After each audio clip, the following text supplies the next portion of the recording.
Little Nappy. Papa et maman nous racontent l'histoire du cheveu afro. Auteur Ashley Auguste. Illustratrice Adèle Azidiu. Un peu de toi, un peu de moi, et le monde nous ressemblera. Bonjour à tous, nous sommes les parents de Ashley et Robbie, Marie-Ange et Glaubert. En tant que parents, nous souhaitons ce qu'il y a de mieux pour nos enfants. La fois où Ashley est rentrée de l'école en pleurant à cause des moqueries sur ses cheveux nous a fait réfléchir. Je pense qu'il est grand temps que nous racontons l'histoire des cheveux afro à nos enfants. Hello everyone, we are the parents of Ashley and Robbie, Marie-Ange and Glaubert. As parents, we want the best for our children. The time Ashley came home from school crying because of teasing about her hair got us thinking.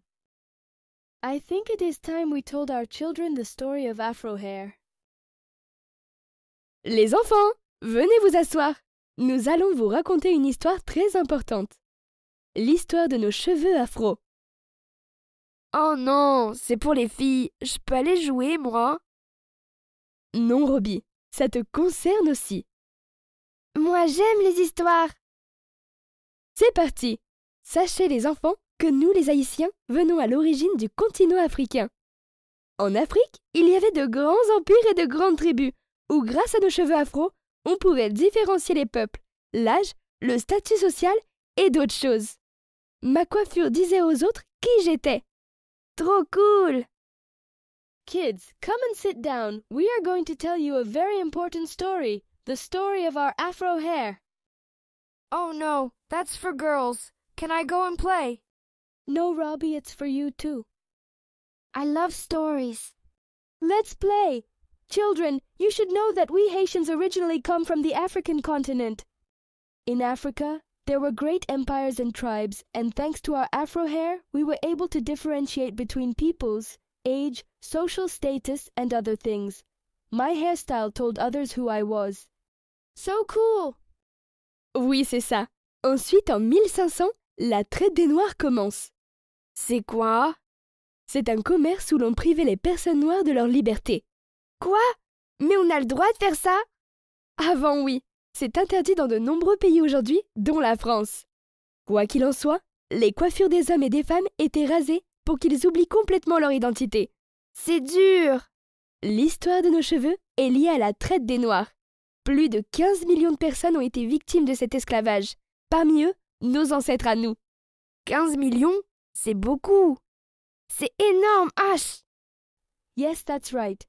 Then in 1500, the black slave trade began. What was this? It's a trade in which black people were deprived of their freedoms. What? But are we allowed to do that? It used to be, but today it's forbidden in many countries, including France. Anyway, men's and women's headdresses were shaved to make them completely forget their identities. It's hard. The history of our hair is linked to the slave trade. More than 15 million people were victims of this slavery. Among them, our own ancestors. Is 15 million a lot? It's huge, Ash. Aux États-Unis, les femmes noires n'avaient plus de quoi s'occuper de leurs cheveux afro comme en Afrique. Alors elles prenaient ce qu'elles trouvaient en cuisine, comme de la graisse de bacon par exemple. Mais ce n'est pas fait pour ça. C'est à partir de là que le cheveu afro sera vu comme sale et imposant. En 1789, une loi obligeait même les femmes noires à couvrir leurs cheveux. C'est la loi Tignon qui signifie « marée-tête ». Ça veut dire quoi en créole, les enfants? Marée, c'est attaché. Donc attache ta tête, c'est ça? C'est ça. Cette loi a eu l'effet inverse. Le turban leur allait tout aussi bien. C'est même devenu un style à part entière jusqu'à aujourd'hui. In the US, black women didn't have anything to take care of their Afro hair like they did in Africa. So they took what they could find in the kitchen, like bacon grease, for example. But that's not what it's for. From then on, Afro hair was seen as dirty and imposing. In 1789, there was even a law requiring black women to cover their hair. It's called the Tignon Law, which means marée-tête. What does that mean in Creole, kids? Marée means to tie up, so tie up your head. Is that it? That's what it means. This law had the opposite effect. The turban suited them just as well. It even became a style in its own right up to the present day. Après la guerre de sécession aux États-Unis, il n'y avait plus d'esclaves, mais les personnes noires et blanches étaient séparées. C'est la période de ségrégation raciale. Donc personne ne se mélangeait? Oui, et le cheveu crépus a gardé une mauvaise image malgré tout. Il y avait le bon cheveu et le mauvais. Les hommes et les femmes noirs voulaient bien évidemment le bon cheveu pour s'intégrer à la société et trouver du travail. Comment ils ont fait? Les produits lissants et le défrisage créé par Annie Malone, Madame Walker et Garrett Morgan pour les cheveux crépus ont été un succès à cette époque. Ils étaient très utilisés par la population afro-américaine et le défrisage s'exportait ensuite dans le monde entier, dont la France. After the American Civil War, there were no more slaves, but black and white people were separated. This was the period of racial segregation. So no one was mixed? Yes, and frizzy hair still had a bad image. There was good hair and bad hair. Black men and women obviously wanted good hair to integrate into society and find work. How did they do it? The smoothing and straightening products created by Annie Malone, Madame Walker, and Garrett Morgan for frizzy hair were a success at the time. They were widely used by the African American population, and straightening was then exported all over the world, including France. Mais personne ne disait rien contre tout ça? Il y avait aussi de la résistance, Robbie, qui voulait que les personnes noires ne se dénaturent pas. Le mouvement Black Power, par exemple, qui portait leurs cheveux afro comme symbole politique. Je vous parlerai de toutes ces figures de résistance. Et en France, il y avait des esclaves aussi? Parmi les esclaves que l'on emmenait aux États-Unis, une partie allait en Europe.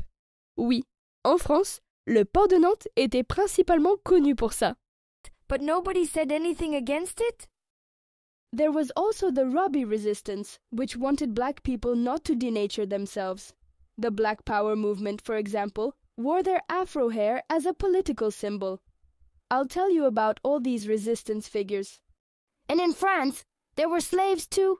Some of the slaves taken to the United States went to Europe, yes. In France, the port of Nantes was mainly known for this. Et Haïti? Haïti était une île composée majoritairement d'esclaves d'Afrique. On disait même qu'Haïti était un petit bout d'Afrique. C'est le premier pays noir à avoir pris son indépendance.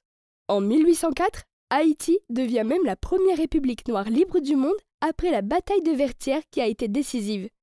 Waouh! La bataille de Vertières! Vous devez comprendre que l'Afrique et les Caraïbes sont liés même si aujourd'hui on dissocie les deux. On a une histoire et une identité communes. Nous sommes tous des Noirs d'Afrique, sans exception. What about Haiti? Haiti was an island made up mainly of African slaves. It was even said that Haiti was a little piece of Africa. It was the first black country to gain independence. In 1804, Haiti even became the world's first free black republic after the decisive Battle of Vertières. Wow! The Battle of Vertières! You have to understand that Africa and the Caribbean are linked, even if today we dissociate the two. We share a common history and identity. We're all black Africans, without exception. Il s'est passé beaucoup de choses traumatisantes et douloureuses, les enfants. Et tout cela a encore des conséquences sur notre monde aujourd'hui. On ne peut pas refaire l'histoire. Par contre, nous devons transmettre cet héritage historique et culturel en parlant de nos héros. Il y a encore des histoires? Oui, bien sûr. L'histoire de la population noire de l'Afrique aux Caraïbes ne se résume pas qu'à ça. Il y a tellement de grandes inventions et de grandes histoires que je dois vous raconter. A lot of traumatic and painful things happened, children, and all this still has consequences for our world today. We can't rewrite history, but we must pass on this historical and cultural heritage by talking about our heroes. Are there still stories to be told? Of course there are. The history of the black population from Africa to the Caribbean isn't just that. There are so many great inventions and victories to tell you about. 172 ans après l'abolition de l'esclavage, il y a des lieux de commémoration dans le monde que l'on doit visiter aussi. Au Sénégal, il y a l'île de Gorée, à Dakar. C'est un lieu historique car c'était le plus grand centre de commerce d'esclavage de la côte africaine. Peut-être que nos ancêtres sont même passés par là, non? Oui, peut-être. En Guadeloupe, il y a le mémorial de la traite et de l'esclavage à Pointe-Pitre. À Washington, il y a le musée de l'histoire afro-américaine qui a ouvert ses portes en 2018, très récemment. Et en France? En France, il y a le mémorial de l'abolition de l'esclavage à Nantes. 172 years after the abolition of slavery, there are commemorative sites around the world that should also be visited. In Senegal, there's the island of Gorée in Dakar. It's a historic site because it was the largest slave trading center on the African coast. Maybe our ancestors even passed through there, right? Yes, maybe. In Guadeloupe, there's the Slave Trade Memorial in Pointe-à-Pitre. In Washington, there's the Museum of African American History, which opened in 2018, very recently. And in France? In France, there's the Memorial to the Abolition of Slavery in Nantes. Vous comprenez pourquoi nos cheveux afro sont un héritage dont nous devons être fiers? C'est un cheveu qui a une identité et une histoire forte. Oui! Nous sommes des descendants de rois et reines d'Afrique, et nous sommes des descendants de valeureux esclaves qui se sont battus pour leur liberté. Dites les parents, on pourra aller en Afrique un jour? Bien sûr les enfants. You can see why our Afro hair is a heritage to be proud of. It's a hair with a strong identity and history. Yes! We're descendants of African kings and queens, and we're descendants of brave slaves who fought for their freedoms. Say, parents, can we go to Africa one day? Of course, kids. Maintenant que je sais tout ça, je m'en veux d'avoir dit que je voulais seulement les cheveux lisses. Je suis très bien comme je suis, peu importe ce que l'on dit de moi. Tu as des beaux cheveux, Ashley, tu sais, et je te complimente pas souvent. Merci, Robbie, toi aussi. Un peu de notre histoire, un peu de votre histoire, et le monde nous ressemblera. Now that I know all this, I'm angry with myself for saying I only wanted straight hair. I'm fine the way I am, no matter what anyone says about me. You have beautiful Ashley hair, you know, and I don't compliment you often. Thanks, Robbie. You too. A little of our story, a little of your story, and the world will look like us. Devoir de mémoire? Pour savoir qui je suis, je dois connaître mon histoire. Little Nappy. Duty to remember. To know who I am, I need to know my history. Little Nappy,